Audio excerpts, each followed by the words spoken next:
I love you. Thursday, July 1st, 2021 wasn't. Bro, if that's my daughter, and she's in love with a serial killer, you know what I mean? Do you guys know what I mean? Bro, she's getting rizzed up by a serial killer. She said, stop! Wasn't unlike any other in the Holderson household in Windsor, Wisconsin. Living inside the home was 50-year-old. Yo, baby. I miss you. Stop! I love you. I love you too. You're such a... Oh my gosh, he's such a gentleman.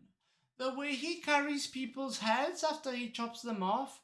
He's such a gentleman. He's so gentle with them. You should see how he buries the people that he kills. He's so nice to them. Bro, what the fuck are you on? Bart Holderson, his wife, 53-year-old Krista, and their youngest son, 23-year-old Chandler. Chandler was a hard-working live-in college student with an exciting life and an extremely bright future. He was pursuing an IT degree at Madison Technical College, was a member of a police scuba diving team, a young employee at an insurance company, and had a job waiting for him at Elon Musk's prestigious company, SpaceX, upon graduating. Bro, he was, by all accounts, an overachiever, and his parents couldn't have been more proud. Chandler also liked to cook, and on the evening of the 1st, he'd made a pasta with scampi sauce dinner for his parents. Following dinner, he helped them gather and pack up tools and luggage in preparation for their 4th of July getaway. His parents had informed him over dinner that they were going on a weekend trip up to their family's cabin, 3 hours away in the woods of Langlade County. During the day, Chandler had noticed his father take a bank-wrapped stack of cash out of the safe in the basement. He'd also seen that his parents had taken a handful of bottles from the liquor cabinet. He'd noted both of these things as odd, but didn't think too much of it. After helping them get their belongings together, the three enjoyed some television before they all headed to bed. Oh, maybe that would be the last time Chandler would see his parents alive. The next morning, Friday, July 2nd, Chandler's parents took off for the cabin before he awoke. Dude, Chandler enjoyed a day of peace and quiet until that afternoon there came a knock at the door. It turned out to be a co-worker of Krista's. She hadn't shown up or called out of work that day, which was extremely unusual behavior for her. The colleague had tried contacting her by phone, but to no avail, so he'd come by to make sure she was okay. Chandler told him that his mom and dad had been preparing for a trip up to the family cabin and had left that morning. That's her boyfriend. With everything going on, she'd probably forgotten to call out. Slightly relieved, her coworker left, but kept in touch with Chandler over the weekend to make sure that Krista made it back safe. However, when Krista didn't come to work or call out that Monday or Tuesday, her coworker had a gut feeling that something was wrong and encouraged Chandler to go to the police.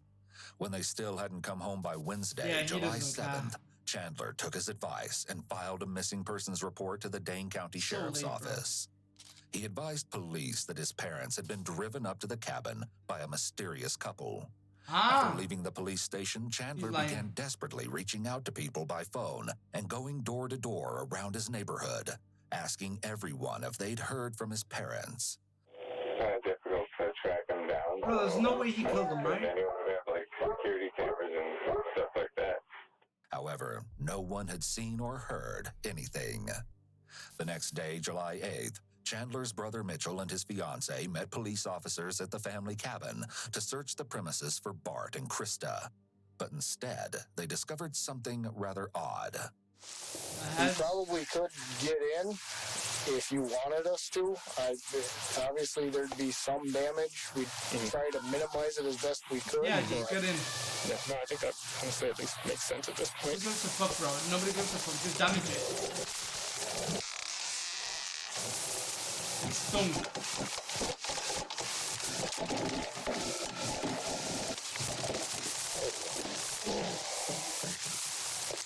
Sheriff's office, anybody inside? Announce your presence, make yourselves known. Stunk of dead people?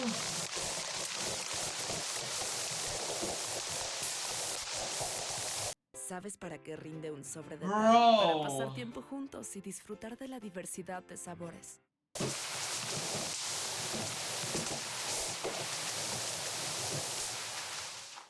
no suitcases or possessions inside the cabin. Surfaces were covered in layers of dust, and it didn't look as if anything had been moved or even touched. It was clear that no one had been inside at any point in the recent So they didn't make past. it. They didn't make it. With nowhere else to turn, They didn't make police it, though. summoned Chandler as well as his girlfriend Kat down to the police station in the hopes of uncovering some more details that would help them locate his missing parents. Kat's demeanor at being taken to the station is very different compared to Chandler's. Oh my god, you can see me? So I'm not gonna lie. If you hear me burping, I have a very sensitive stomach. Oh, she's super chill about it. Is it true that the back seats are leather just in case people throw up or pee back here? Bro, she's super chill. Oh, we're good. Boys are always so monotone, stubborn. Don't want to talk about steel magnolias. You just call me a suspect. Did you just... Oh, we both really like Star Wars. The following interrogation footage has been analyzed by a qualified team, including a licensed attorney, a licensed clinical psychologist, a former licensed professional counselor, and a licensed professional counselor. He's alarmed. So, Brian Trump, Detective Dane County Sheriff's Office, we spoke yesterday. Yep. So, obviously, we're here. We want to talk a little bit about your parents going missing, right? Krista and Bart. Before we get started, just because you're up here, okay, so I'm just going to read you your constitutional rights. Okay, so this is a Dane County issued card that they give us. So I'll just read them to you right off the card, okay? The detective's decision to read directly from the note card, despite surely having committed the Miranda rights to memory, could be to emphasize to Chandler that being Mirandized is just a formality and nothing he needs to think too hard about.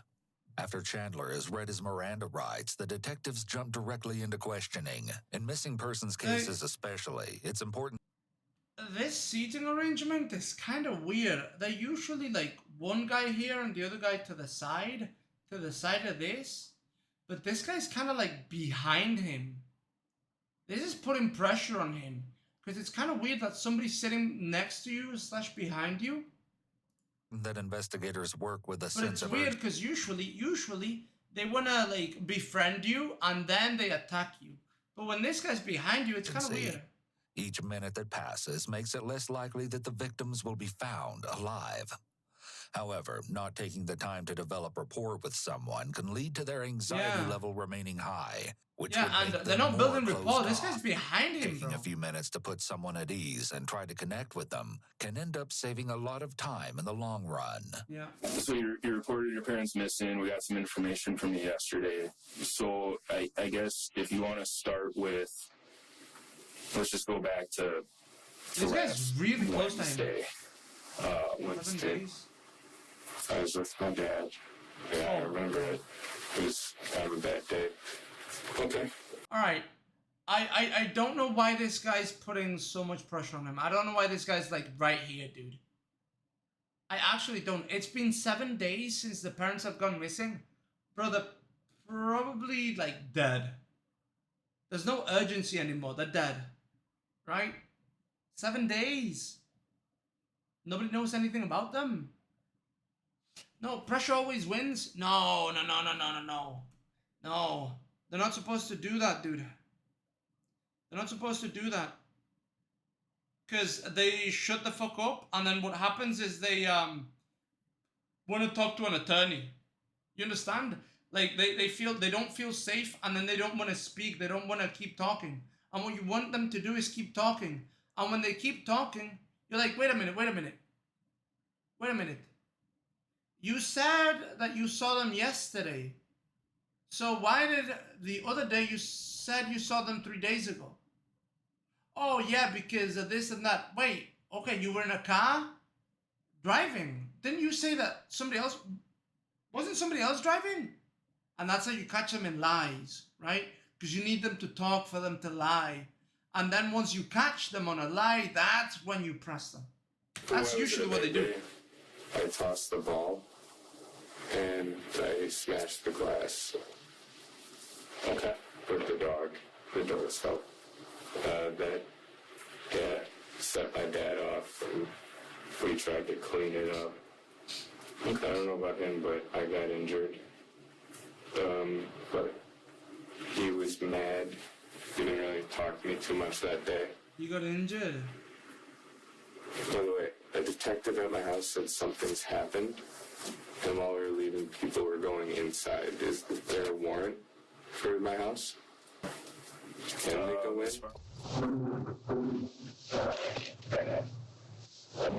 Yeah, bro. Officer. Yeah. What are they up to? I didn't hear that. What are they up to?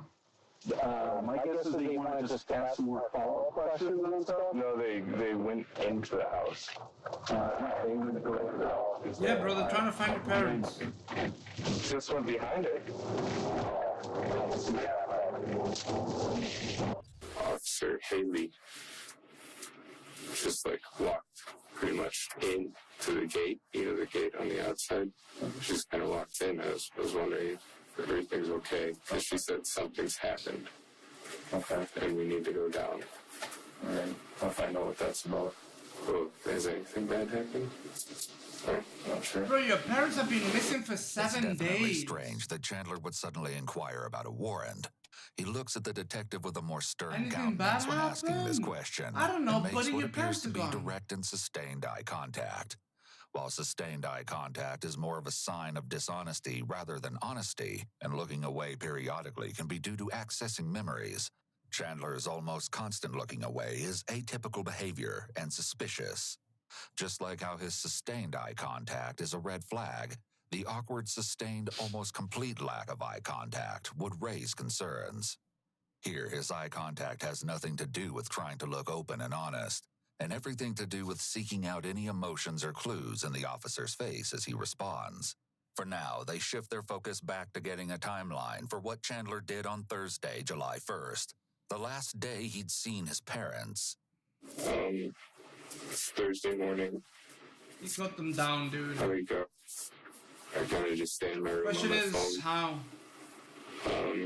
Help my mom out getting ready in the morning. She left for work at 7:30. His hand covers both Left sides of his what? face and he rubs his chin. These are typically self-soothing behaviors, which aren't unusual for a situation like this.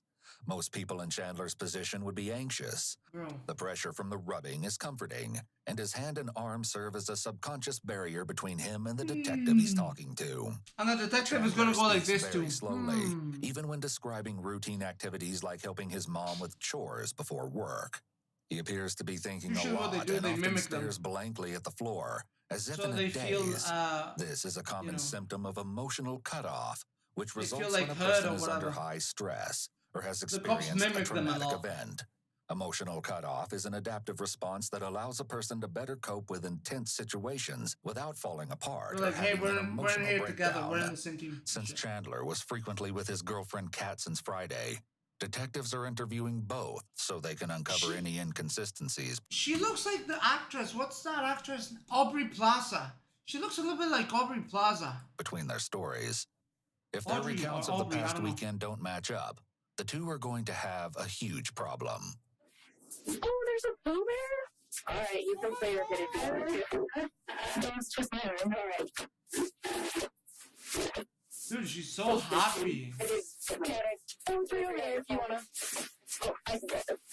I want to get you with the Pooh Bear. Oh, please don't. Thank Bro, you. she's a hottie. Wait, is she though? Wait, not really. Oh, she looks kind of crazy.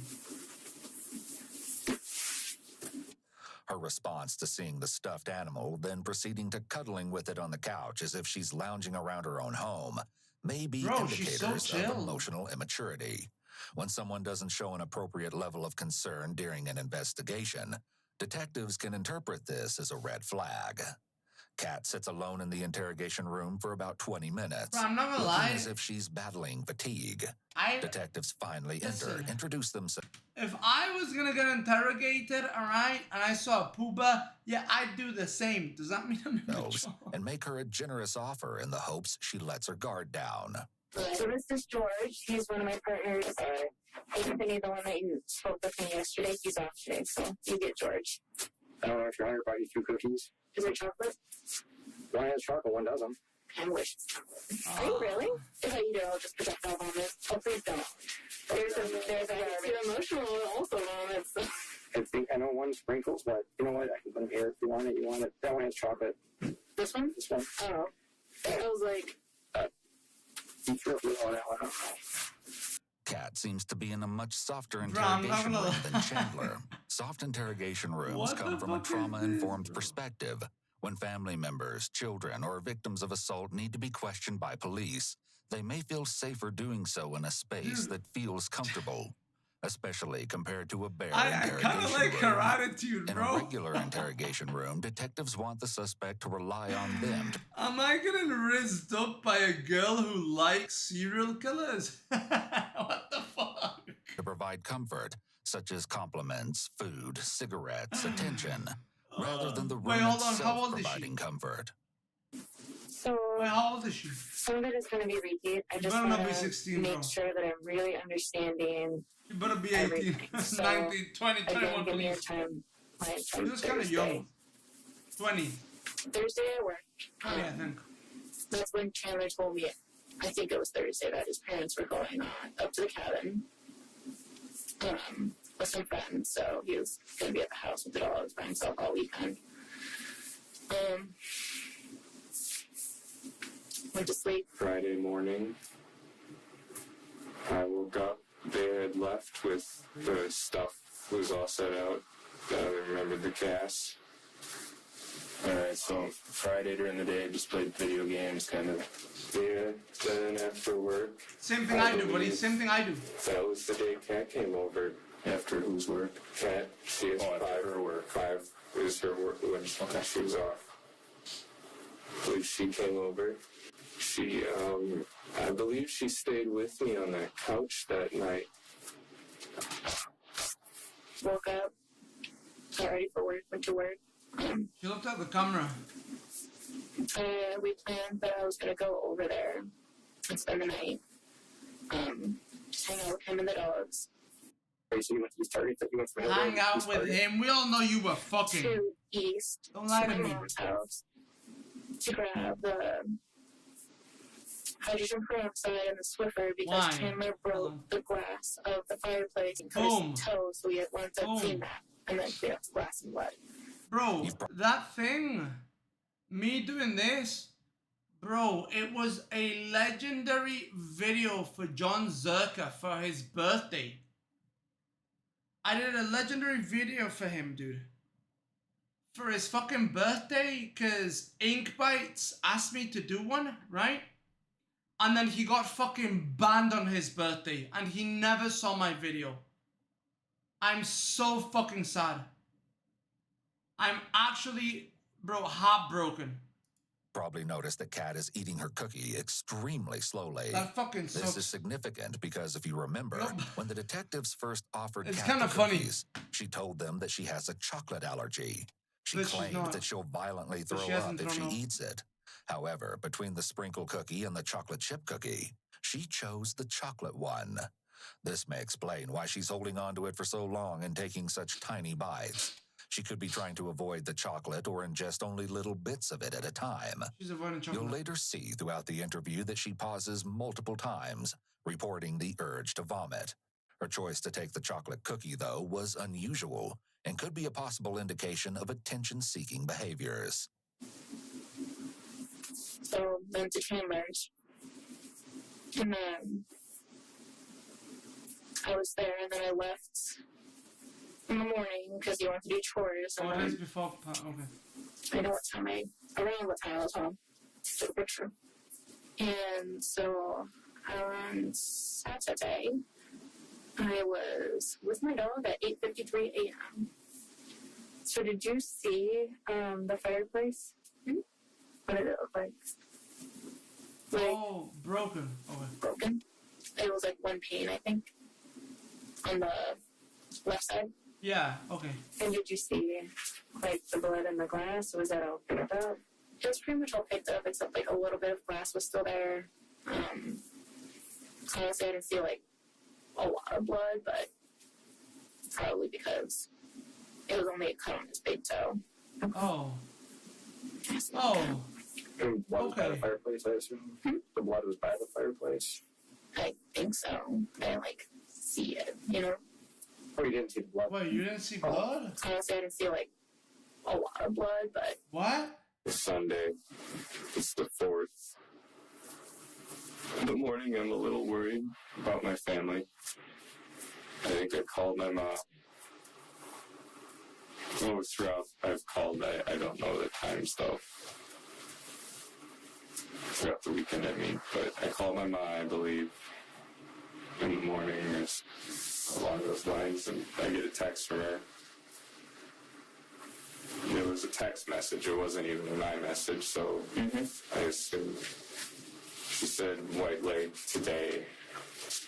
So she sent it that day. Chandler makes notably little eye contact with either officer throughout his explanation of his weekend.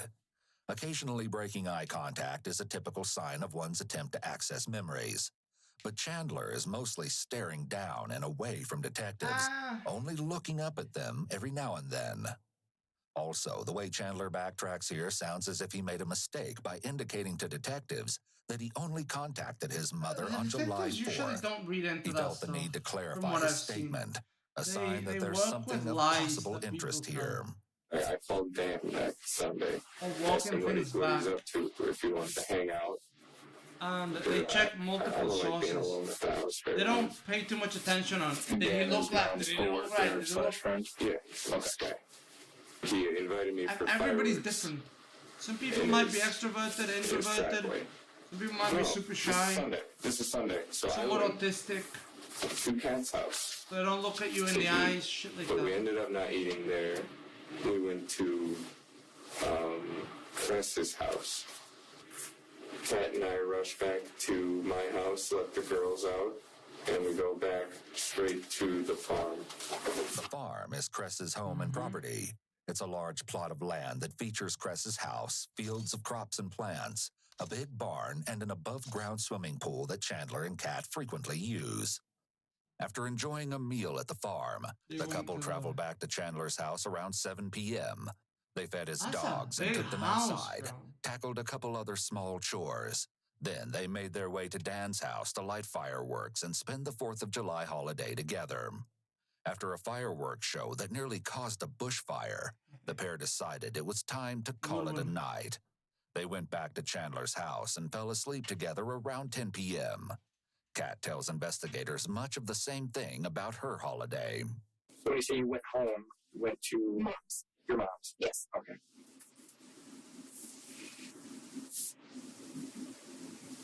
Sorry. You're good. Stomach gets me. Kat corroborates Chandler's story. Kat shows detectives a video of Chandler that's timestamped on July 4th. And then we left around 6:30 because So we when had to did be you home film? before 8 to feed the dogs their dinner. And so we left around 6:30. Probably got to like my mom's house. There's a garbage or a bathroom. I think I look really sus if I stand up and run out of here. You can't run out of here. I'm not gonna tackle you. You go, you too. Oh. You're good. Okay. Oh, After enjoying fireworks at Dan's house, then going back She to can't leave. Chandler's for the night, the two woke up together Monday morning. Kat left for work shortly before 8 a.m. Chandler Did he kill them supposedly in the spent the home? morning playing video games and watching TV. I think He he then did, made a right? rather spontaneous visit to the farm by himself. Well, at the end of the day on Monday, And then buried I them did at the go- farm? for the afternoon, I did go to the farm, Or he talk ate to them? Chris and Kat's mom. Nah, he don't look I like told them them. what's happening with my health because I had the appointment at 2. Did you go to the farm before or after? After, because I told them what happened to me, and I told them the legs are probably going to be permanent, and the headaches should be fixed after that What? hemorrhage is cleared a little What? bit. What? Chandler is speaking like someone who's trying to jog their memory. He must know that the Hemorrhage. interrogation isn't some sort of memory test, What? but he seems keen on recalling every detail, perhaps hoping that providing such detail will mean that he won't be considered a suspect. An Hemorrhaging innocent what? person would reasonably want to cough up as much What's he information as talking about, little possible. puppy? However, focusing on details could also be Chandler's way of diffusing any stress or anxiety he's feeling. He was kind of anxious, dude. He was anxious that they were looking at his home, so he must have killed him in his So home. you were swimming. Right? There must have been blood and What were shit. you having a breakdown about? And the girl said they got hydrogen peroxide, which is to clean blood. Your legs are no, I haven't. Just, I don't even know if they're done getting like as bad as they can be yet. So that's not fun. And I think you were telling me last night it's a symptom of a concussion, right? So that's not it. It's a symptom of nerve damage from the hit in my spine. So it's permanent. Okay, I understand that. Oh. Yeah. I He's go to talking dinner about at himself. Cat's house on the east side. Okay. What time do you think that was? Hold on. Is he one of those people that were normal and then had an accident and had brain damage and went kind of insane and then killed people? He's one of those. Because that's a whole different story, dude, than somebody who's just, you know, evil. Fuck, dude. Because I've heard about people having traumatic brain injuries and then they turn into monsters, dude. It's gonna be 7:30. I left the farm. And that's scary, dude, because that means any one of us could turn into a monster, dude. If we get hit, I don't know. Can I go home? So I'm doing good, so I'll let you keep going. I really try to remember things. Cannot, man, she's retarded. This girl retarded, she not raising me up. Sunday, woke up, got ready. Sunday or Monday? Monday. She takes a lot of pictures. Left around She takes a lot of pictures. 7:40 because I took a picture at 7:33 of us. Then I went to work. I don't know if you want to see a picture of me at my job because I took a picture in the hazardous section. Is she a narcissist or is she in on the ploy, bro? And she's like covering his ass for everything. How many pictures do girls take? What the fuck? Picture when they woke up, picture when they arrived at the band, picture when she gets to work, like bruh. In the hazardous medication. And she's showing So them. far, Kat comes across as open and forthcoming with detectives. She answers all of their questions in detail very and open. offers up photos and timestamps readily and frequently Yeah, she's without just- being asked. On the other hand, this does all She's seem a tad ranting on convenient. herself. Yeah, This very behavior convenient. seems unusual, but may indicate her willingness to be cooperative. Very From convenient. there, I went to my mom's house because Taylor went to the farm because my mom's fiance lets him walk in the pool because that's one of the things we did Sunday because it helped stretch out his legs, make him feel better. Because I also helped stretch his legs on Friday because he has some like. She stretches his legs. Some tired Open up, numbness, that's the motherfucker. word. The dildo's coming in. From his fall he had a couple weeks back. From there, Kat's account of Monday night mimics Chandler's. They met up at Kat's mom's house sometime around 8 p.m., ate dinner, and watched TV together. Then Chandler left, and they spent the night in their respective homes. We pick our tale back up Why? on Tuesday morning. Dan is worried about my mom on Tuesday, I think. Maybe the boyfriend and girlfriend, bro. Did he call or said no word? My mom, I don't know if he called or texted. I think he just contacted. That's what I can think of. Reached out. Yeah, he reached out. Then I'm like, oh, it's Tuesday morning. They should be here. No worry. I think I called my mom that day. So from the time like they left, did you talk Bro, to he them called at all his when they mom were- the day I got before. text? You got the one Like text. 2 or 3 days But you before. mentioned earlier, didn't like it. Right? Not every day. That was it. My mom goes missing for 7 days. I'm calling her every day. Yo, mom, what the fuck? Mom, pick up. Mom, what the fuck? Mom, what the fuck? I send her messages. Mom, hello, hello. Nothing else. Yeah. So that's That's Mom, fishy I need your in the view. text because I realized Memorial Day is when the White Lake Parade is. Oh, sure. There's no 4th of July. Maybe there's cheap drinks, but there's no parade at White Lake on the 4th. Then I started trying to get the glass. So I got a little lazy on the glass. I just kind of had chairs in front of it. My blood was kind of on the floor, so I got the Swiffer I borrowed from Kat. I Swiffered the floor, and then I got a little bit in the kitchen, and then everywhere kind of I walked, pretty much. The bathroom, the kitchen, and then I couldn't get the carpet, so I still stained that up real crappy. While it's possible that the bloody toe and the explanation behind it are all true, traces of blood at a crime scene are always a red flag to law enforcement. They'll likely be checking out these stains in order to gauge whether they really might have come from a cut, or if they were clearly caused by something else. Nothing One seems must like a wonder big if Chandler has pool ever of heard blood. of a Band-Aid. I just tried to stop all the bleeding, but it wouldn't stop. So But it's very that different, blood was bro. all coming Like, from your left foot. Yeah, left foot hole. That's a small cut. No Left foot way. hole. How Yeah. much blood? How much blood are we I mean, talking about? are we talking massive amounts of blood? Or are we talking, How, a little yeah. bit? Like describe. How It much? started are as we talking? drops until I got to the bathroom. And then I got back to go grab my sock and some of the paper towel. And I see the glasses in there, so I grabbed a tweezers and I pulled it out. And then it starts squirting out. And I got some, a little bit of the rock. It wasn't that bad of the rock. But I think the worst was that floor. Like it kind of like, like this lid puddles. Mm-hmm. It wasn't good. Are we not the floor down in the basement? Well, that one. Oh, that's a lot of blood. And then I go upstairs Oh, that's a lot of blood. to the kitchen. And it's still going, and I'm trying to get That my one foot in the is- sink just to slow it down and pinch it maybe.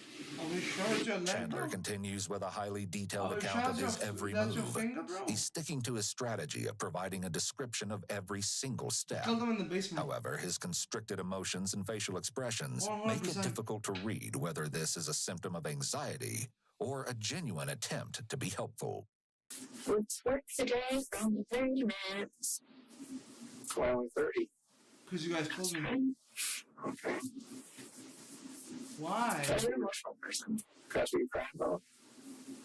My boyfriend's parents are missing. Like, I think it's more concerning if I wasn't concerned. I'm a very emotional person. Like, I cry enough for both of us, is like what I like to say. Sure. Like, it's like I hang out with the family often, There's parents, they're important. As far as the blood on your foot, She cares more about his parents than him. how did you clean that up? So we were talking. You had blood on Swiffer wet jet.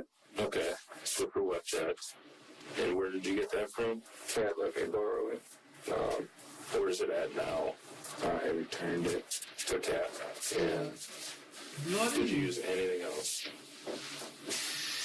Hydrogen peroxide for the tiles and the hard floors. Just the big globs needed a little bit. Hydrogen peroxide. Did that seem to help get rid of the blood? Well, it hurt my foot. That stuff. But it didn't really help. Okay, it kind of just made a mess. Well, when I had some blood on the basement, I used the peroxide. Okay. Basement floor. How? Tiles in the You got kitchen. blood in Yeah. the basement? Okay. Yeah, I peroxided. It wasn't as much. Like, there were, like, this size pools in the kitchen. Okay. I was pinching it pretty dang hard. And did you clean up at all when it actually happened? My dad was furious. So he did stuff to clean it. Yeah. I don't know what he did. But he sent me to my room upstairs and he did whatever he did, but it still was on the floor after he was done. Okay. Did your dad get injured at all when the glass broke? Did he step on any or did he send me up? But I don't doubt it. If he gets mad, he's not thinking. So we don't know if your dad got hurt. No. Okay. No. know if it's that best or guess that is guy. that guy reached in the fireplace and cut his arm or something. I don't know. That guy. Was it head pain? Do you guys have like Tylenol or something? I know you guys can't really offer anything like that, but like a headache? Yeah, I've been getting the migraines from all of the hits and stuff. Most people wouldn't dare to make a joke about their missing loved one being hurt out of fear and concern that they actually could be. I'd make Chandler's a joke. amusement I'd about his say, dad what if I getting killed cut an will officer certainly be and noted then by I'm going to detectives as jail? a red flag. To be fair, joke. it's possible that Chandler is just the type of person who uses inappropriate humor to cope with stress or anxiety. However, when it's discovered what lay among the ashes of the Haldersons' fireplace, you'll look back on this comment with a bit more speculation.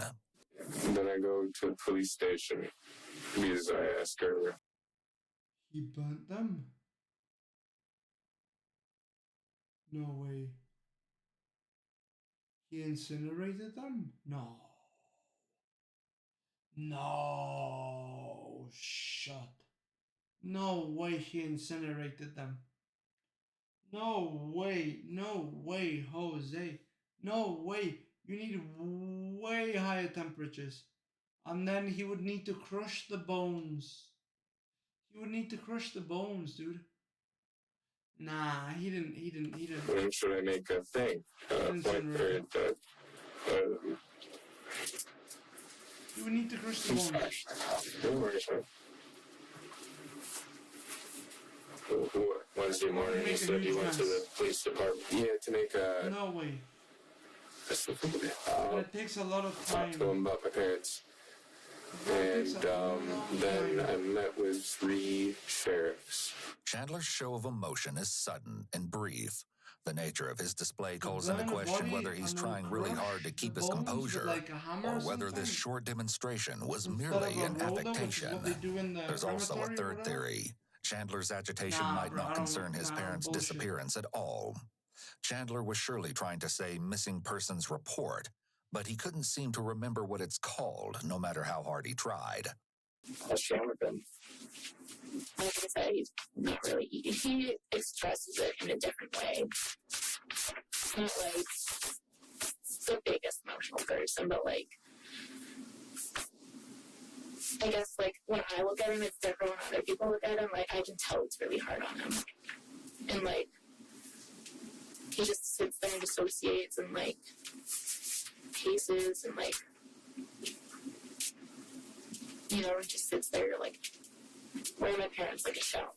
Kat also told police that Chandler was trying to keep himself optimistic and saying things like, well, they're at the cabin. They don't get a lot of reception, so that's why we haven't talked to them.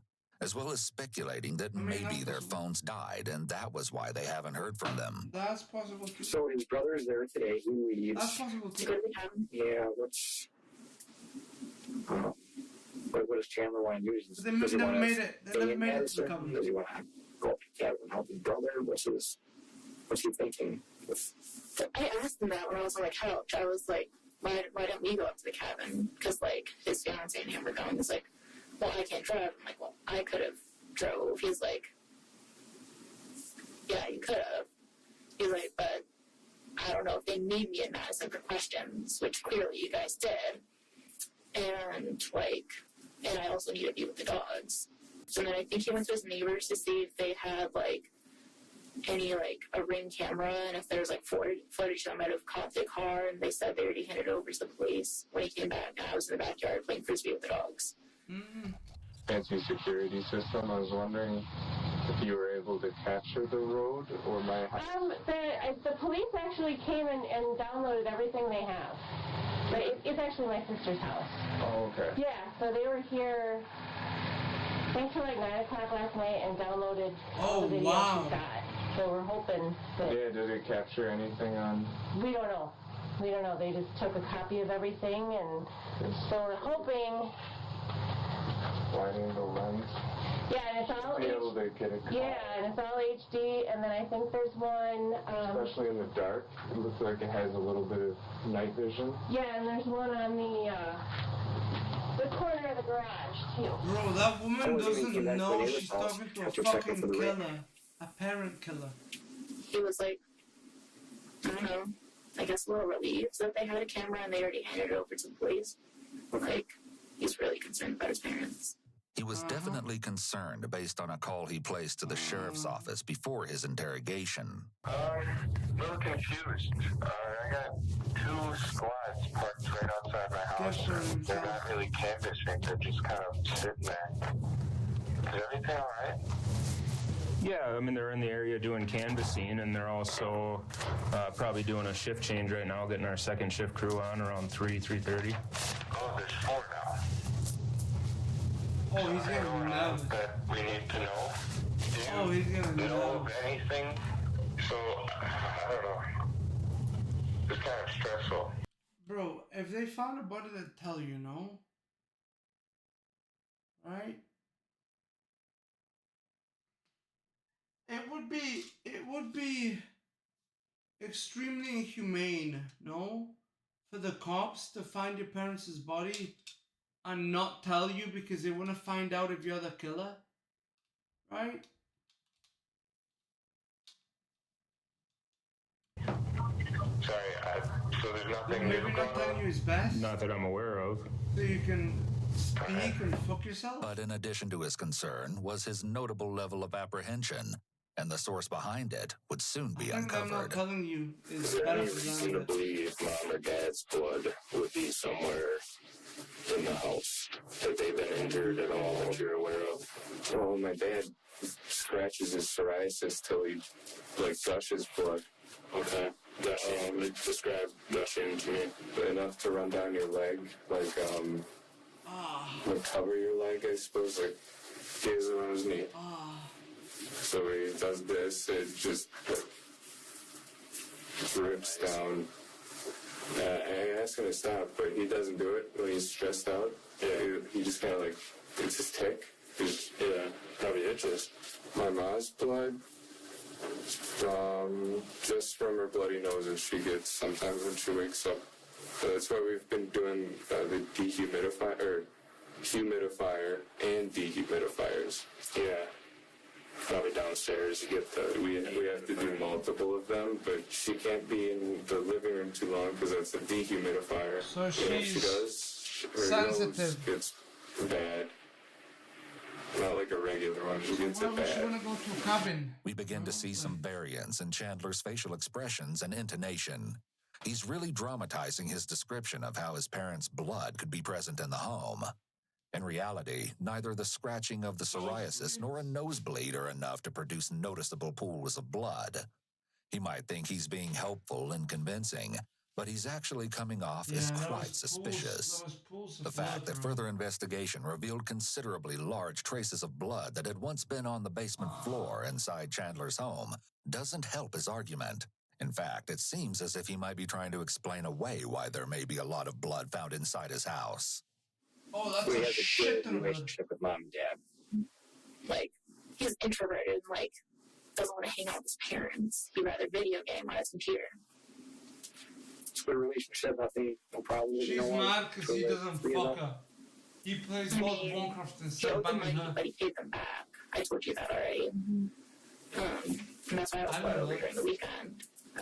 Other than that, that's like the only time I've really seen a big problem with them, I guess. So how did that come about? Why was that a big deal? Because I thought yesterday you said that he's owed for like rent and Christmas presents and stuff like that. So why was it those 2 weeks? Yeah. Because, like, he was working for American Family at the time.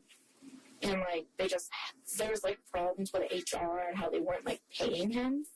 And, like, it was, like, they sent it in the mail, sent it to, like, not his address. So he was like, please cancel that check. Then he, like, tried getting them to, like, deposit it. And then at that point, they owed him, like, a couple $1,000s because they were so far behind. And then I guess the company that they sent money through was like, this doesn't seem legit. They thought it was a scam. And so his parents are like, you got to give us that money because we know you have money. And so, yeah. Then I don't believe her story right now. it was just those 2 weeks that I were don't like, believe that you story. have like strips. I believe It seems she odd that believes in Chandler's that story, parents but I were don't instantly believe that critical story. and not more That's a lie. understanding of the problems he was having getting paid. This indicates that there were probably pre-existing issues That's a concerning lie. Chandler and making I'm lying. excuses to not repay his debts. Bart and Krista simply could have been drawing the line with Chandler rather than being hard on him. It could also be for this reason that they gave Chandler chores and expected him to cook sometimes. So for the 2 weeks, was that when he hurt his back when he fell? Yeah, it pretty much started like right after he fell. Because like they could just say, Cat, come over. It was a part of like the recovery and like, hey, pay us back. Like, because he fell downstairs, hit his head twice, bruised his ribs, had to wear like a neck brace. They're obviously concerned and didn't want him doing a lot. Do you know when he fell? Yes, June 17th. How did the young man fall down the stairs? Around the time his picture was taken. You know what? I don't think he fell down. I think his dad spotted the kick. He was just going down the stairs and fell. I think He his was on the dad phone went. with his boss who was telling him to hurry up to his computer, so he was running down the wooden stairs with socks. Yeah. Classic. Yeah. Okay. So I'm gonna ask you a weird question with him falling. He probably was going on the computer, but any kind of violence in the house? No. His dad was downstairs at his computer. He was telling me about like hearing Chandler fall. He was like, I was on my computer, it didn't sound bad. And then like I got up to like check after a while and like he was on the floor and I was like, okay, Mr. Alderson. Sure. Yeah. He hasn't said anything about it afterwards, like he really. He got kicked by his dad down the stairs. I didn't just slip on my socks. I actually. You know, Chandler's clumsy. The young It was man not the falling first time he was down falling. He needs like a life alert with Okay. things. Yeah. It's not the first time he's fallen. Nah, bro. Listen. He told you he fell. You know how hard it is for a young person, alright, to fall down the stairs and bruise a bunch of ribs? Like, bro, a young person will grab something. Like, maybe if he was drunk, maybe. I've seen one of If his he's drunk, videos. sure, but. Just this. He really likes the socks. Okay. Socks and long sleeves. Yeah. It's really it's good type of weird. Chandler supposedly ran down the wooden staircase in his home while wearing socks, causing him to slip and fall down the stairs. He sustained a concussion, bruises to his ribs, and nerve damage resulting from a hit to the upper spine. The concussion alone left him with poor memory recall and trouble processing information quickly, among other lasting symptoms. Because his injuries impacted his cognitive ability, Chandler apparently felt that it would be best to notify his soon-to-be bosses at SpaceX of his accident. No! As a result, he lost his position at the company. This loss, in Brother. combination with the persistent and indefinite discomfort of his injuries, weighed heavily on Chandler, You idiot. not to mention his parents having gone You missing idiot, not bro. long after.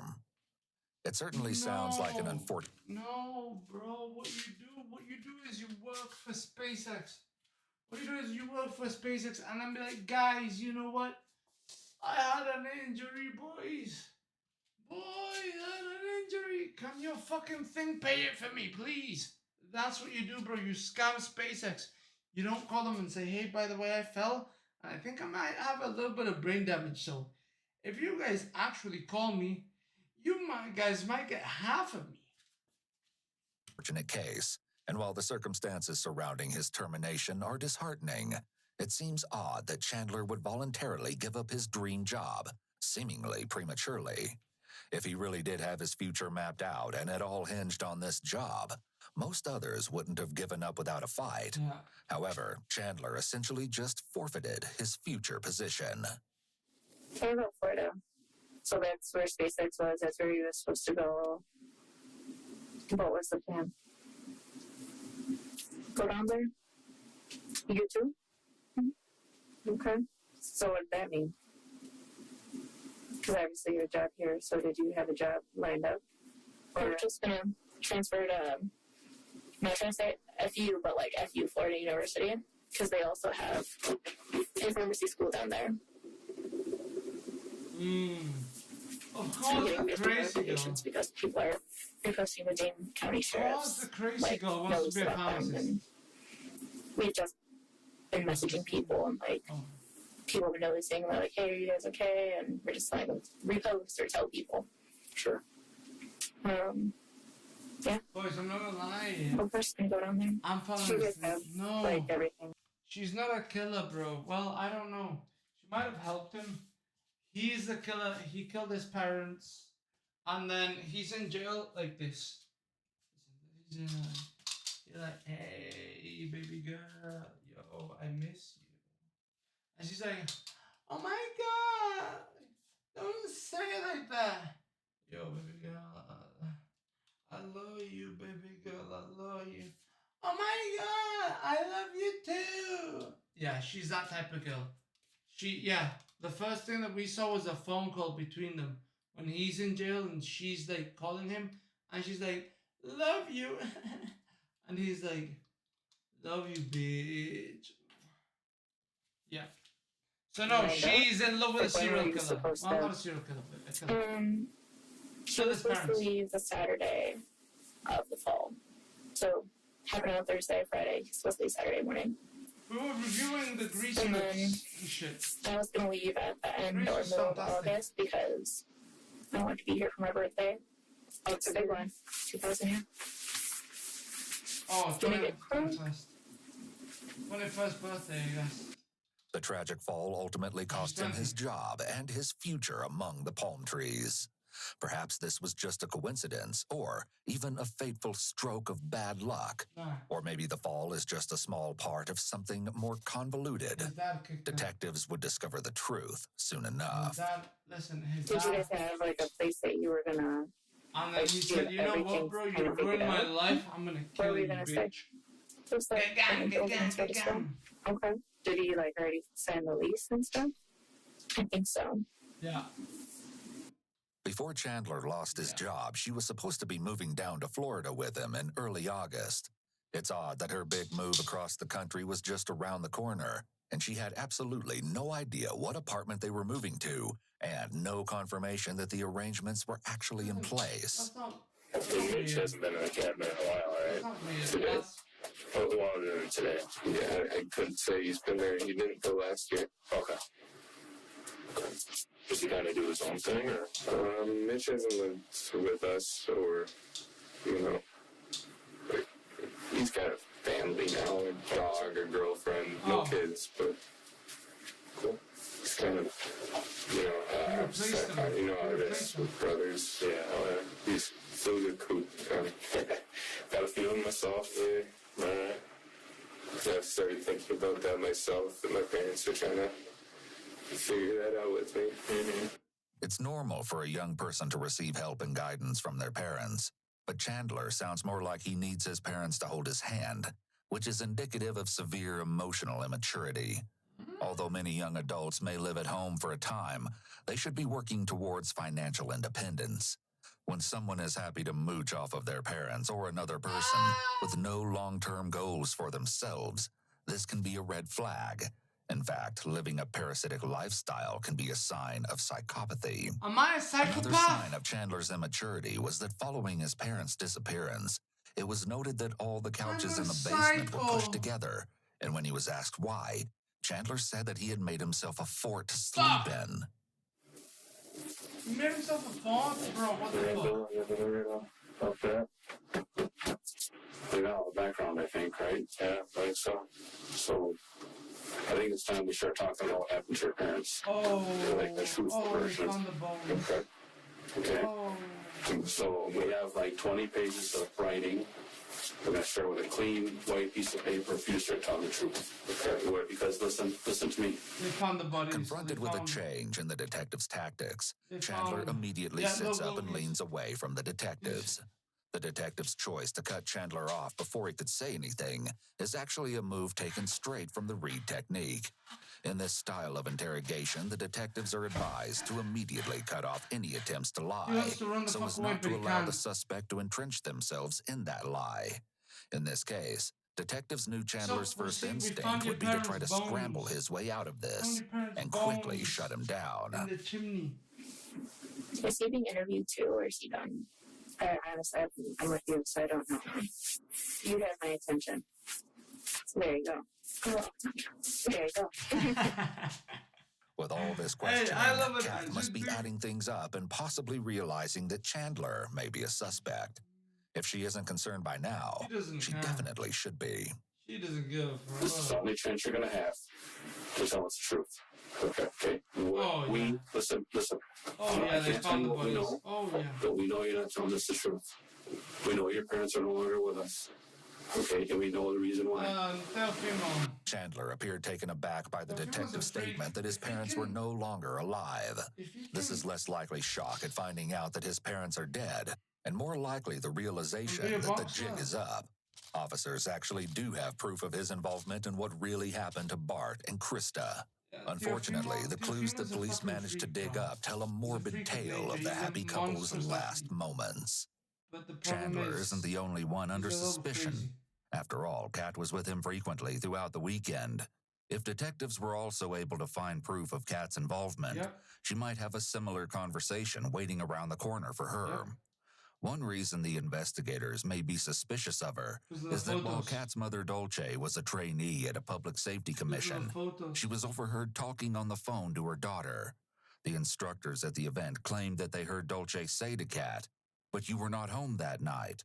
It's unclear exactly which night they were referring to, but the instructors allege that they may have heard Kat reply something along the lines of, "Just tell them I was home last night." Thinking this was odd, the instructors asked Dolce what was going on, and she repeatedly told them she was home.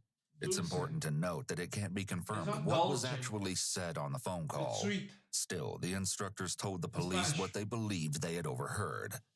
Let's check back in on Kat's interview. We've been at the house during the renovations. I'd say there's a lot going on. Makes sense because she had an ass. What does the smell like in the house? Death. Dog. Okay. like when they were working on the basement walls, you could like kind of smell the dusty smell.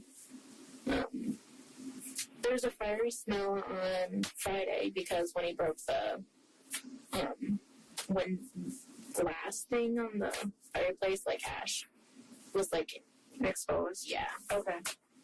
The pungent smell of fire is an important observation, as it indicates that the fireplace was actually used not long before she was there.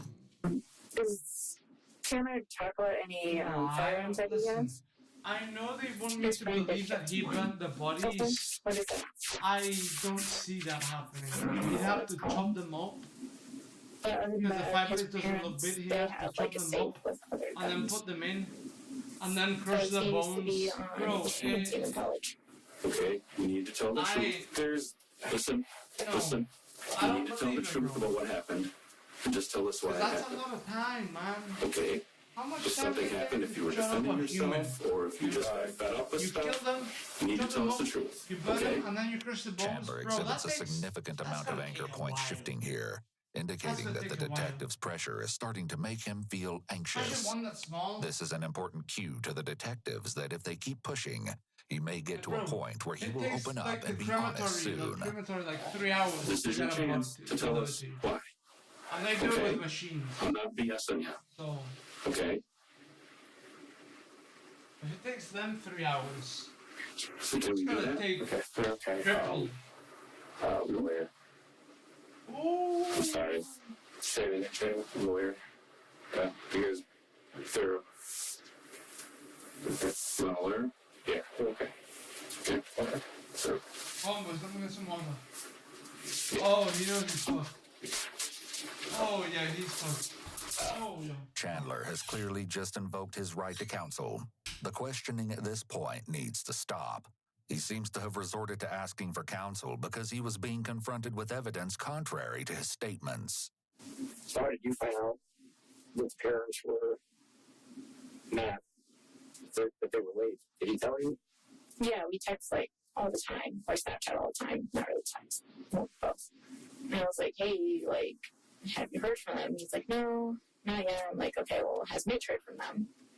He's like, I don't know. I'm like, okay, well, you should maybe ask me. She's like, I don't want to make him worry. I'm like, well, even just ask, like, hey, his mom sent you pictures of the cabin or anything. The cops are supposed to stop when they say lawyer, but Tuesday, it was like, so haven't heard anything? He was like, yeah, no, I'm gonna go to the police tomorrow. they're usually supposed to stop when somebody says, I want a lawyer. He went to the police But they usually never stop. Like, they usually don't stop. They just keep he going. tried to call them. They're like, oh, Like, he called his you mom need in a front of me lawyer? at Is one it point because and you're went hiding straight to something? voicemail. Do you know what day that was? Come on, man. What actually happened so we can sometime help this you out? weekend. Okay. That injury? Kat tries They numerous pushed you, times right? to present You didn't Chandler in fall, a they favorable pushed you. light. She mentions that it was his idea to call the police I would and understand that he how you tried would calling his not, mom in front you of know, her. call Despite the us. type of questions You she's were not being called asked when they've about gone him, missing 'cause they she seems pushed to you. be standing by his side, even at the point where the detective's questions are getting more intense and implying foul play Bro, on get Chandler's you part. a shorty that But will stand unbeknownst on to your, her, by your side. detectives are already on his tail. Get you a shorty that will be by your side even if you kill your parents and chop them up and put them in the chimney and then burn them right before you arrive, right before she arrives. Get you that shorty, bro. Okay, I was never gonna happen. How the fuck does he find that? We know more than you think we know, Ashton. There's people that have told us things. We have evidence, we have proof. We have more to say. Okay. Still keep talking. So your parents never made it to the cabin. I think you know that. Yeah. Yeah. Okay. So you're asking for an attorney. We're not going to ask any more questions. Understand? Don't stand up. Just come over here for me. Oh, wow, they did So, Okay. so I could just put in that. Hey, okay. Usually they keep going. Usually they keep going. Bro, I'm falling asleep. Yeah, it's Despite the interrogation ending, Chandler still had something disturbing to say after he was handcuffed. He told the officer escorting him from the room that, quote, "You don't know the whole story," and that he didn't feel bad about what I did. When the officer asked what he meant by that, he didn't respond. You don't think he had anything to do with his mom and dad being unheard from? No. Bro. I just, no. All my friends I've talked to, they're like, no, not Chandler, no. Like, that'd be crazy. Sorry, I sound very monotone right now, but like, just no. Girl? Kat appears to have no doubt of her boyfriend's innocence, but maybe she just doesn't know him as well as she thinks she does. In the weeks following this interview, Bro, she's a Chandler's cutie. darkest secrets would come to light. She's a cutie. Secrets pertaining to more than just his parents' disappearance. But for now, detectives must get to the bottom of what happened to Bart and Krista, and quickly. And his brother Mitchell, you think? Mitchell? Yeah, he's... A leaf in the wind. Okay. Even if he tried, they could just like push him over and he'd like break. Kat immediately furrowed her brow when detectives asked her if she thinks Chandler had some role in his parents' death, indicating stress and discomfort with the question. No, and also. After all, compare that reaction to her reaction when she was asked about Mitch. Rather than furrowing, her eyebrows because she raised, already furrowed which generally her indicates eyebrows. surprise. She even seems amused by the suggestion. It's so unbelievable to her. She also keeps repeating no when they suggest Chandler's involvement. It can often be interpreted as a red flag when someone repeats something over and over, as repetition can be a way to build credibility. However, in this case, Kat may be responding to her own inner dialogue.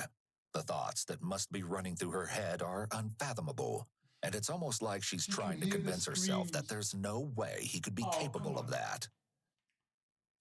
Things at your farm, you guys told her thing, or she walked around the property at all? She's like, I mean, we went on walks together, but walking's hard for him. Sure. It's not like he could run away and I wouldn't see him. But we were on each other the whole time. On Monday, he said he walked off by himself, but he was going to cry, so. On Monday, you walked off by himself? Had a little cry? Yeah, a little cry session. What was he upset about it? Mom had texted him on Sunday saying that The job thing still. oh, the job thing. Yeah. What? When did he find out about the job? Was that Monday? Yes. Did he tell his girlfriend that he Because they like called him. HR did. Okay. So, were you on the phone with Chandler and heard him yelling about being treated like a prisoner at his house? Yeah. Yeah, she was. I think so. Yeah? Okay, tell me more about that. When he wasn't allowed to leave?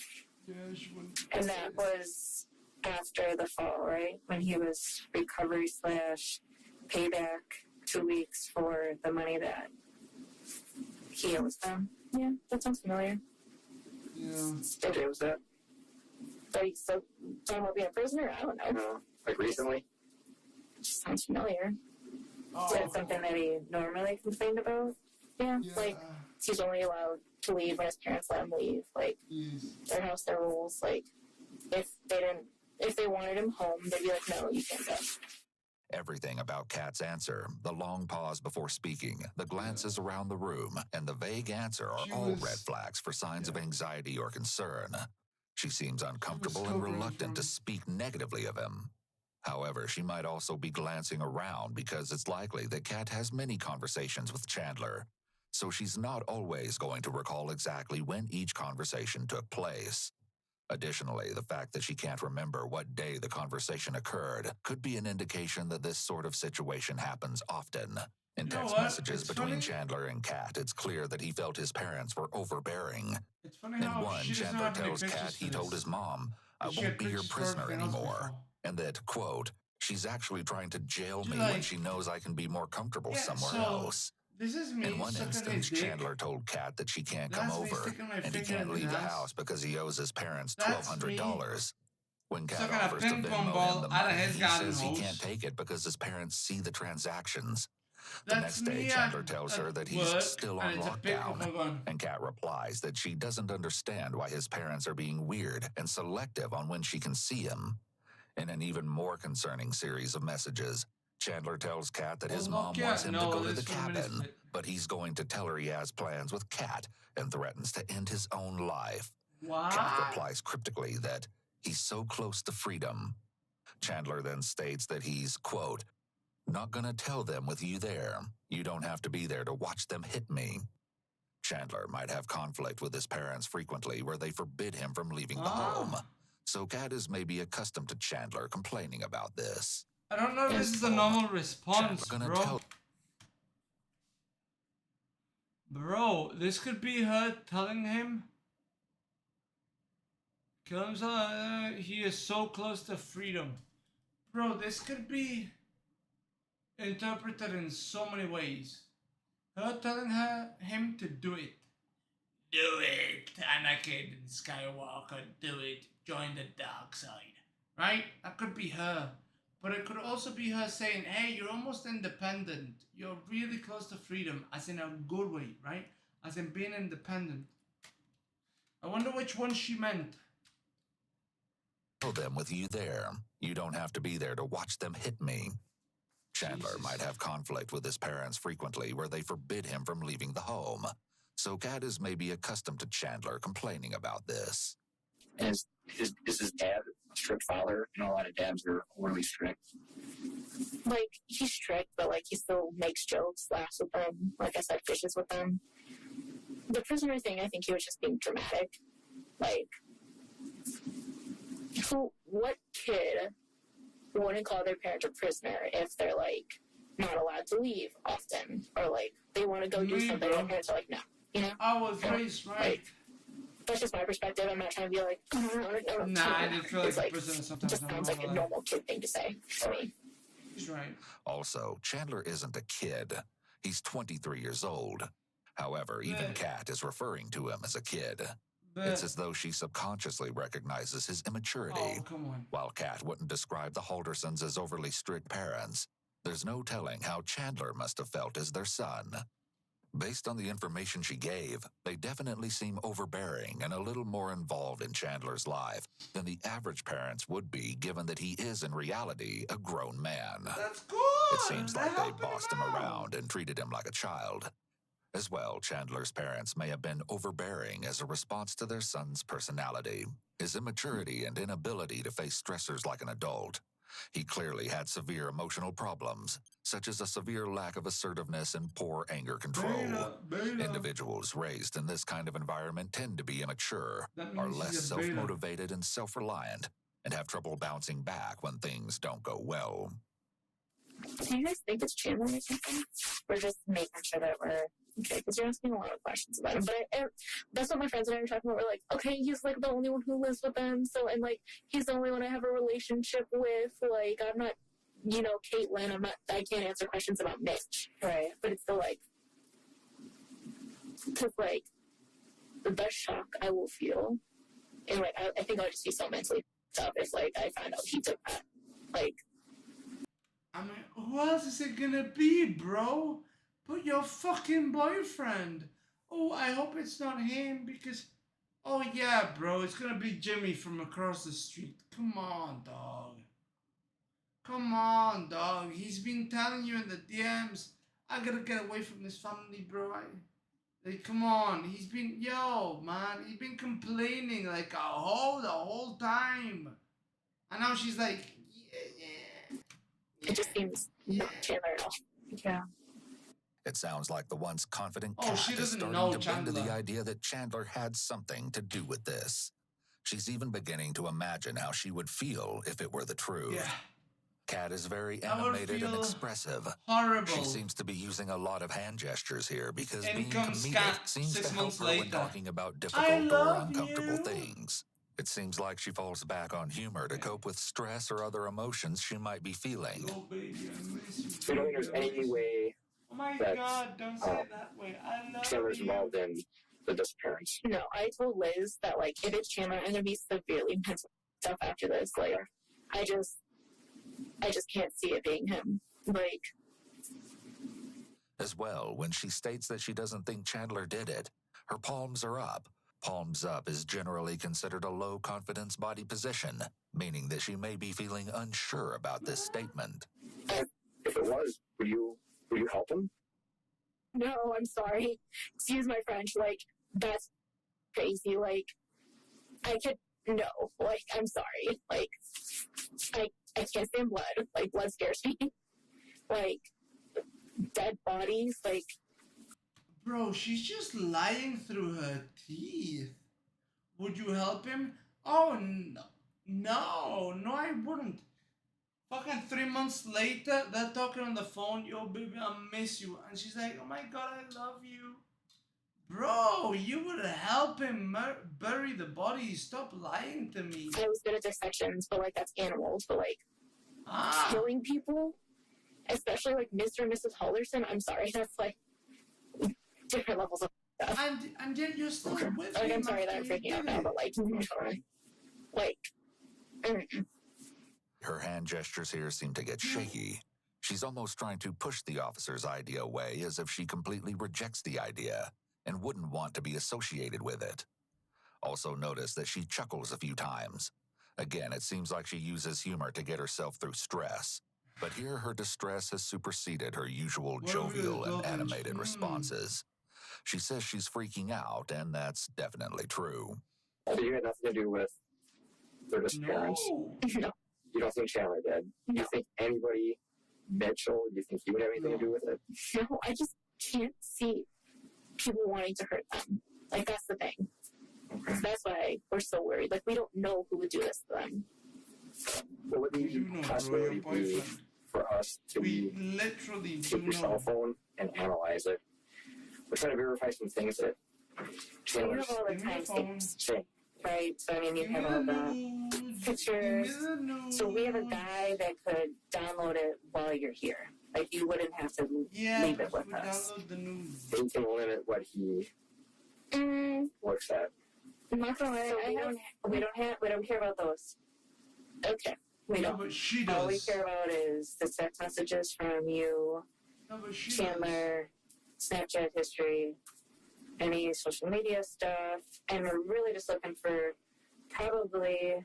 They just want a copy of it. What would you say? The first until today. July 1st until These today. people fall so easy, Location bro. is what she said. But yeah, if there's any like inappropriate photos, I totally don't care about those. But you Can want I to get see a them. pinky? You can't break pinky promises, but it's only going to be from July 1st. Ah, So yes. yeah, okay. That's what you want. only from I would like a July pinky on that. 1st. I can pinky you. She's lying to you. Awesome. She's Her hesitancy could possibly be a cover-up for her not wanting detectives to see retarded. any incriminating evidence that could be in her phone. She's so On the other obviously lying hand, to personal you, bro. photos She's are a gonna very say, "I have feasible my reason to fingers be like this anxious behind about my another back." person going through your device. Pinky She promise. appears to take time to weigh the pros The and fucking cons before fingers. she ultimately decides to hand over her phone. So in cases like this, disappearance cases, things we like to do to people that, especially like the house, Champ's house, we like to get consensual, what we call DNA, buccal swabs from people. It's not down the throat or up the nose. I don't want to draw blood or anything fun. I'm scared of needles so bad. Literally, you open your mouth. I rub one cheek or rub the other, and we're done. Maybe less than 10 seconds. That's your call.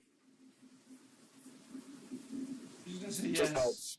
Because She's gonna say obviously, yes. She's gonna your say DNA yes. is probably going to be in the house, right? You were She does these showering faces, there. but she's Yeah. gonna say yes. Amazing. You know what I mean? So You'll see it's, my hair on her hairbrush, right. Use her hair dryer. So it's just like, we just got to say Yeah, that we you are the person that we're collecting. Fair enough.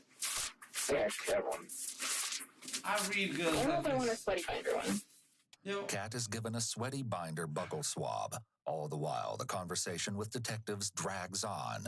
I'm so She's not tired. as conversational or energetic as she once was, and her patience seems to be running low. Well, yeah, 'cause She's the very thing is, I'm likely a boyfriend experiencing now. the onset of mental exhaustion, given that this interrogation has gone on for over 3 hours with no sign of wrapping up. Because Kat wasn't under arrest and not charged with any crime, she was entirely free to refuse the request to provide a sample. However, even when officers are fairly certain that they know who committed a crime, they will often perform evidence clearing, where they take samples from people who aren't suspects in order to clear them of the crime and to determine the origin of any unknown samples. This happens for many things like DNA, fingerprints, blood types, and even footprints. As far as her phone is concerned, there is also a right to refuse surrendering a phone to law enforcement. In Kat's case, if she refuses a phone search or a DNA swab, the only recourse investigators would have is to obtain a warrant for both. It's unclear that investigators would have had enough evidence to show probable cause for either warrant. An attorney would advise you to always refuse to give a DNA sample or provide access to your electronic devices. Even if a person isn't a suspect, it's highly likely the sample will end up in the FBI's think she CODIS knows database, that he the killed him. Combined DNA Index System. This can later be used to match newly found and unknown DNA was samples mad to at, right? known records for a positive match, and gives the police state a don't think she greater knows. ability to ensnare both guilty and innocent alike in any possible future investigation. It can also work retroactively, so that once you submit that sample, it may match up to previously obtained unknown samples, leading to additional legal headaches. It's better, whenever possible, to simply remain off the radar. Yeah. While DNA matches are generally considered to be as perfect a match as you can get, sloppy evidence collection can easily entangle innocent people in rather serious investigations. CODIS hit a milestone in 2021, with 20 million records now in the system. As of April 2021, CODIS was used in about 550,000 investigations, How long not ago? something anyone would want to be innocently caught up in. Fuck off, bro. Fuck off. I'm falling asleep. I need to watch a fucking thing, bro. Encuentra el Don't hotel, fuck. departamento, hostal They o give resort me perfecto. two. Busca en kayak o Shameless. Shame on you. Shame on Do you know you. when Chandler's going to be done? Whoever gave me the fucking advertisements. I mean, I think they're done. Yeah. Who better, They, your sounds like he's not penis quite as cooperative as you. is gonna fall off. There you go. Any reason why? Fuck. It's probably worried you guys are going to be like, Chandler did it. Okay. You know, I think that's everyone's fear. Yeah. Like, no one wants to be accused of killing their parents. I'm also, I think, just a very understanding person that will, you know, look for the best in everything. But, Yeah. You look for the best of them as you're gonna kill us. well, You kill the parents. Right now, because he's not being so cooperative or forthcoming, his parents are missing. It looks like they're going to take him into custody. Are you serious? Mm-hmm. I don't know what the charges are yet, but right now it's just going to be because of the missing persons investigation and him lying to the detectives. And you can help him if you keep talking to us. Oh, that's how they get her. That's how they get her. As long as you tell us the things that you know, you can help him. Oh, why he's lying? It's coming. Watch. I mean, Watch. we're all wondering. We're all wondering, bro. You probably know him best. Why do you think he's not being truthful? Boom. There you go. Burn him. Doesn't want to depend on him, I guess. Can I talk to him before he goes or no? Mm-mm. I think I've already walked him down. That's great. I mean, you've been super cooperative in trying to get your phone back. If it's not going to be done anytime soon, we can get you a ride somewhere, have someone pick you up. Can I get a ride back to Chandler's? That's where my car is, and I'm supposed to meet his brother there. That's going to be something else. I'm glad you said that. So they're probably going to want to leave. They're going to leave your car there. No. At the house because he was in it all weekend. No, I'm sorry. And I have places to be. That's my car. I'm sorry, but it's an investigation. If I'm being cooperative, why do you have to take my car? Because Chandler's not, and he was in your car. So there's chance that there's DNA in there that we need to get. But don't we have to consent to that, or you need a court order or something? Because it's at his house. They're looking at writing a warrant at the house. So if they write a warrant at the house, your car's in the driveway, they're going to want, because he was in there. Kat appears pretty fed up at this point, both with the extensive questioning and the detective's demands. Seeing as she still has work and school to get to, she's reasonably devastated about having to hand over her car. It's not easy or fun to feel like you're being punished for being cooperative by having your things confiscated. It's important to note that a search warrant must be specific about the places to be searched and the items to be seized. However, this specificity requirement doesn't have to be as precise as some people think. For example, a warrant may give officers the right to search a house, attached buildings, e.g. garage, and any vehicles on the property. The key issue here would be how vehicles were listed on the warrant. The warrant may actually name her car specifically, or it may be more generic, such as vehicles on the property. If it's sufficiently generic and could be interpreted to include her car, then it's legitimately a subject to search, impound, and process for evidence. Perhaps the thought of having her clothing and the vehicle that transports her to her job makes Kat feel like there are still pieces of her life that are real and reliable. After all, she's likely still registering the fact that the guy she's been dating for 2 years isn't the person she thought he was, and that this major aspect of her life was a lie. She has every right to be mentally and emotionally fatigued, and this fatigue could be what's making her push back against the detectives. So there's no way I can talk to him at all. Downstairs. Is that where jail is? Yeah, that's the area.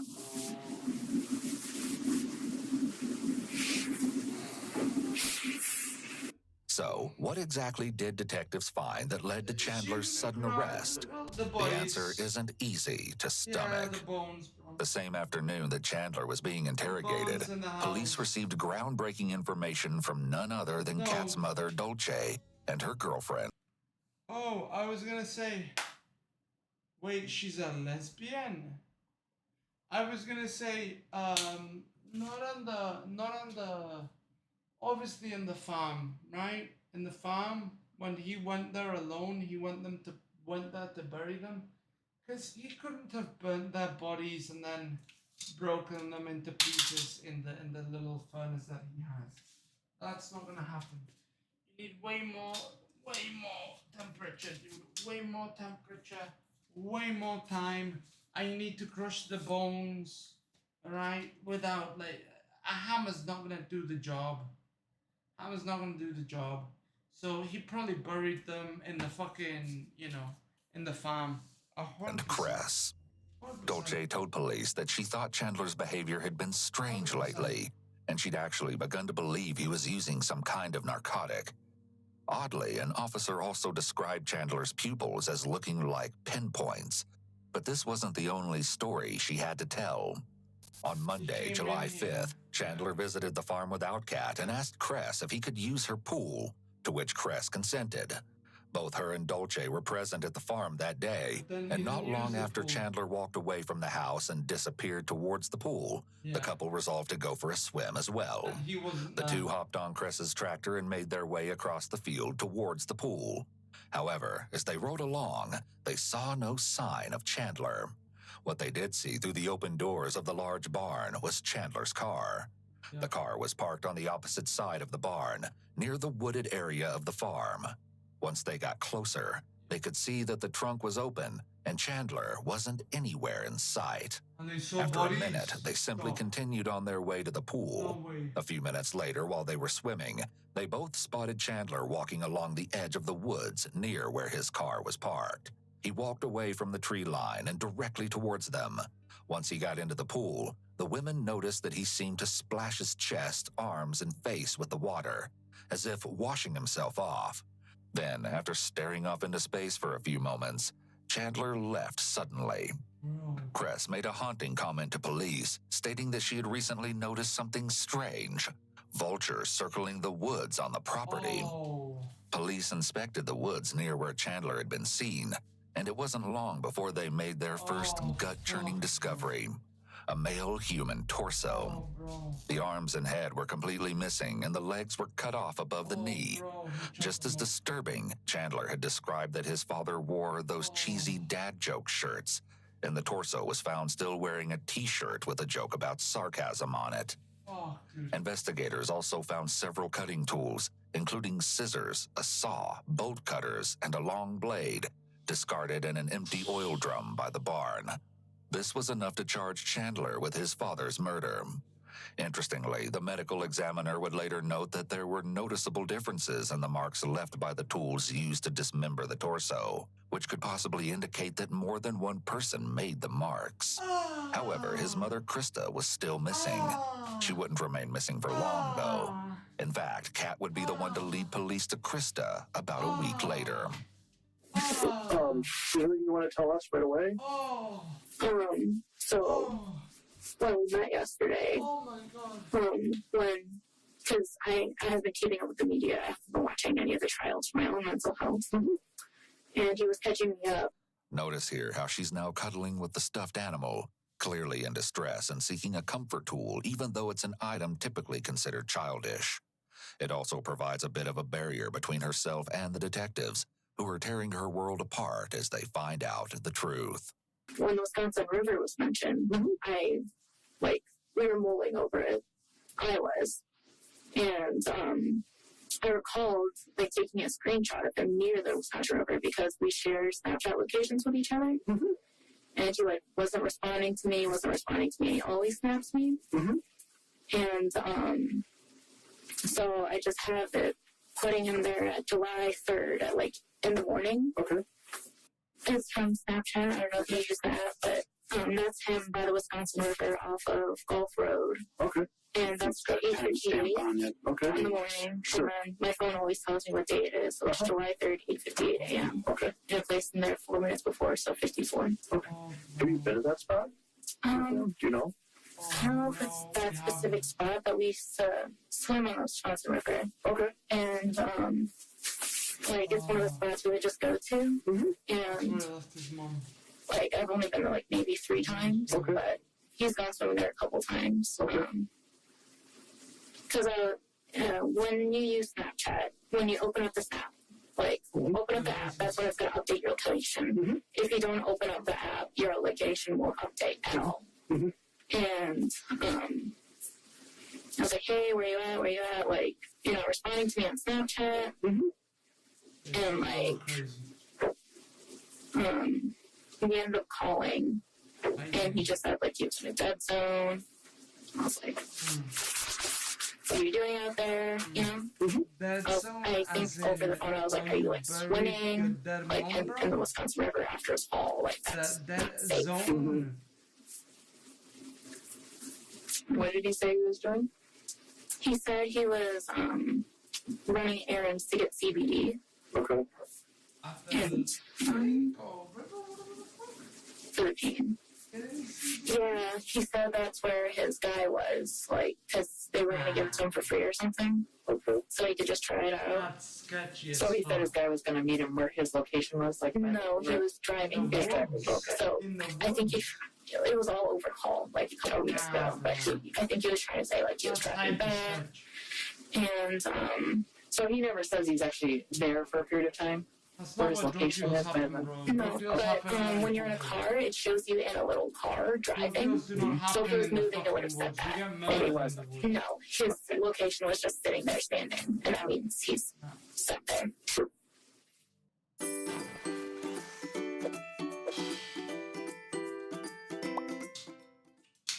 Krista's remains were found by the Wisconsin River in the area where Kat pinged Chandler's location on July 3rd. Most disturbing of all was that when the police arrived in the area, they noted that it appeared familiar. During their investigation, they had noticed a photo of Chandler leaning against a distinct-looking elm tree. They soon discovered that same tree in the area, and approximately 100 yards behind the tree Chandler was photographed with were Krista's remains. Not only that, but the text that Chandler got from his mom on Sunday, July 4th was examined. As Chandler points out in his interrogation video, Krista had sent him a text saying that they were fine and that they would be attending the Independence Day parade that day. The date that this text was sent, July 4th, was inconsistent with the fact that this big annual parade had actually taken place the day before, on July 3rd. When police tracked Krista's phone back to where it was when she sent that text, her phone was nowhere near the family cabin or anywhere in Langlade County. In fact, Krista's phone showed itself to be located inside of her house. After this discovery, police later found Krista's phone in the garage, wrapped in tinfoil and stuffed inside of a hidden shoe. All signs pointed to Chandler having been the one to send that text message to himself. He was almost immediately hit with additional charges concerning the murder and dismemberment of his mother. There's no evidence to suggest that Kat was ever involved in or even aware of the murders of Bart and Krista Halderson, and she has since been cleared of all suspicion. Kat was just another victim of Chandler's convoluted web of lies, and she wasn't the only one. Quite frankly, everything Chandler had told everyone around him about his life was a complete lie. Chandler had been attending Madison College, but he had stopped attending classes over a year ago and never told anyone. He'd even pretended to be a Madison College administration member and communicated with his parents, both over email and over the phone. This was all to make it appear to his parents that he was still enrolled. There was never a job waiting for him at SpaceX.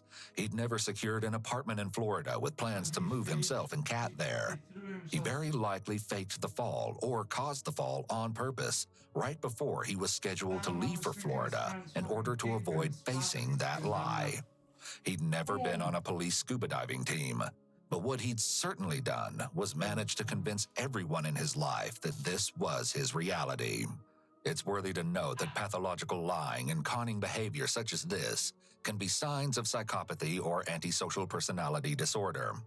It's also a fact that narcissists tend to be quite grandiose and tell stories about themselves that don't fit reality. To a narcissist, the idea of being normal or like others is intolerable. It is intolerable. Naturally, these individuals will also act to protect their fantasy lives. However, going to the extreme of committing murder is atypical, but, of course, there are always exceptions. Unbeknownst to the people around him, Chandler's false life started long before this incident. Interviews with ex-associates and former partners of Chandler's revealed that he was a long-time compulsive liar and serial cheater. He told a lot of people different stories about where he worked, who he was, and about his relationship status. There's evidence that suggests that he'd had intimate contact with both men and women over the last year, with the latest tryst occurring just 2 months prior to his parents' disappearance. One of the girls that Chandler dated told the police that he claimed his mother once faked having a stroke to prevent him being able to leave the house, and grounded him for an entire summer after he came home with a hickey. While she wasn't sure if he was lying about these outlandish claims, she was able to tell police that Chandler seemed to resent his father for not stepping up when his mother was overbearing with him, and claimed that he never did anything on his behalf. In another instance, Chandler texted a friend about being caught cheating on a girlfriend, though it's unclear if he's talking about Kat. He told his friend that his girlfriend was going to call the other girl to confront her and find out what happened. Chandler then asks for his friend to answer the call instead and use a voice-changing app to make his voice sound female. Interestingly, there's evidence that Chandler was also caught by his parents using a voice changer to try to talk to them from his fake job. This was just one of the many instances where Chandler was caught in a lie. According to one of Chandler's ex-girlfriends, Dakota, he'd been seeing both her and Kat at the same time. Though he told Dakota that Kat was just a friend, they both confronted him. While Kat forgave him, Dakota did not. One of my close friends used to be his ex. We all thought he was this awful, horrible person. And then, I finally met him in person, and I was like, oh, we both really like Star Wars. Still, she had some very interesting things to tell police. Like many others, she attested to Chandler talking about his mother being overbearing and over-involved in his life. Even more noteworthy, though, was that Dakota also said that Chandler claimed he'd been to a doctor and diagnosed as a psychopath, telling her, quote, "Makes sense now, doesn't it?" But Dakota wasn't the only one that Chandler made this claim to as well. One of his friends and ex-roommates, Alexander, described Chandler as a pathological liar, cold-hearted, and emotionally distanced. Not only did Alexander suspect that Chandler stole money from him while they were living together, but that while proclaiming his innocence, Chandler made an eerie comment that he could look for the money in his safe, but also, quote, "Don't judge me for what you find." What? Alexander never looked in the safe, likely because on one occasion, Chandler told him that he thought he might be a sociopath. Most people who knew Chandler had no clue of the reality of his life. That is, until Bart uncovered one of his son's secrets. He'd begun to suspect that his son was lying about his education after noticing several grammatical errors in the emails Chandler said he received from school staff, as well as several other red flags. Some of the red flags included a meeting with someone from Chandler's college being canceled, so someone else named Daniel Spieth called Bart. Bart later told Krista that the person he talked to sounds just like Chaz, the nickname Chandler's parents used for him. Police would later discover that the email accounts of Daniel Spieth had the same birth date as Chandler, and that the sign-in phone number was the same as Chandler's cell phone. Still, Bart didn't know this at the time. He attempted on a few occasions to gently confront Chandler about some of his lies, and even emailed him saying, "Did you email HR to inquire about your paycheck? Unless there's something you are not telling us, they have had ample time to pay you." So he posed as his son, called the school, and asked for a copy of his unofficial transcripts, and was told he wasn't a student there. Hi, I'm trying to get an appointment scheduled to meet with somebody to maybe just get a copy of the transcript and also a printed copy of a certificate that was earned and other degree verification. Do you have your old account info? Like you used to be Alderson C at Madison College. How far back does that account go that you're looking at? Like when was the first class taken? 18, spring of 2018. So I don't see that you were admitted in any program. You said they were, it's the IT degrees in there, right? No, those are just classes. You might have just took the classes but not be in the program. Was the internship from the spring show up in there? No. Okay, thank you for your help. Bart told Chandler that they'd both be attending a meeting up at his school that was scheduled for July 1st, the same evening that Chandler had supposedly helped his parents pack up their things for their weekend getaway. When it was time to head off to their meeting the evening of the 1st, before he and Bart could walk outside to the car, Chandler killed him. Bart was killed by a gunshot wound to the head. It's fair to assume that after that, he waited for his mother to get home from work and killed her too. It's still unclear exactly how Krista died. Yet even after Chandler's arrest, the case took a strange turn. Given Kat's reaction during her interview, you may be surprised to know that following Chandler being charged, He and Kat stayed in contact. While in jail, Chandler used a jail messenger app to text Kat, and the two also spoke frequently on the phone. Their conversations reveal a different side of Kat than the one we saw during the interrogations.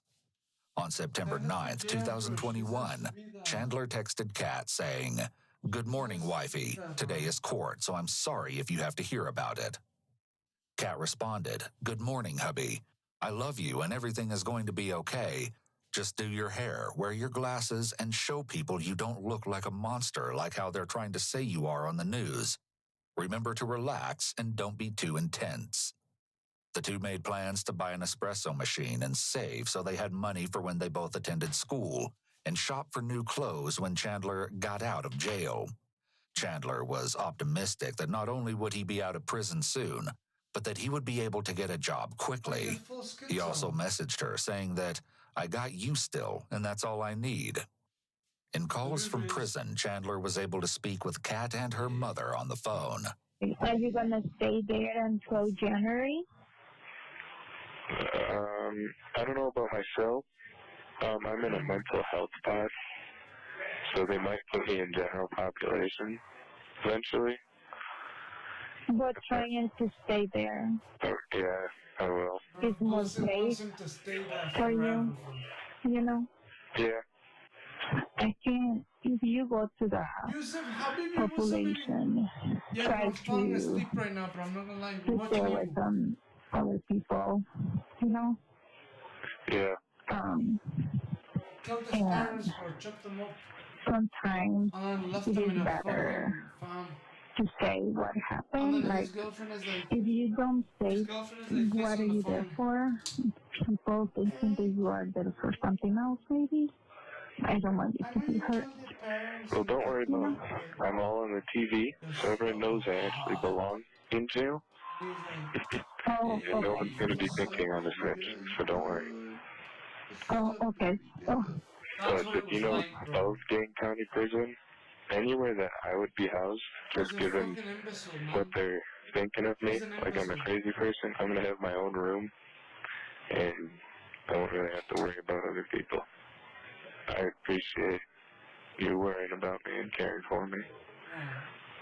I know, yeah, the news has made it sound very bad, but And this fucking bitch is still just talking to my lawyers and everything, it's not, it's much different. The news has putting a very bad spin on everything. I know. I don't know if you know that. I don't know what happened, and I don't need. Everybody has their own reasons. Huh? I definitely can't talk about the case over there. Okay, listen. If Dulce is not trying to extract information, okay, and Dulce is trying to sweeten the deal to get more information to fuck him up, if she actually means everybody's got their own reasons for killing their parents and then chopping them up and then dropping them in a friend's farm, everybody's got their reasons, peace and love. If she's actually like that, I understand why her daughter is with him, right? Right. But right. I think she's But trying I wanted to tell you that his side. Everybody has their own things. In a text, Chandler tells Kat, "It's a lot to have to read what people say about me. Not super fun. But I understand that a lot of people are angry and or sad, and it's super easy to blame everything on me at this point in the case." Kat tells him, "Everyone is pointing fingers, and it's a lot easier to point at you instead of imagining what else could have happened." In another call, Chandler and Kat discuss his next court appearance. I think they're delaying everything as much as they can, so we don't have time to prepare.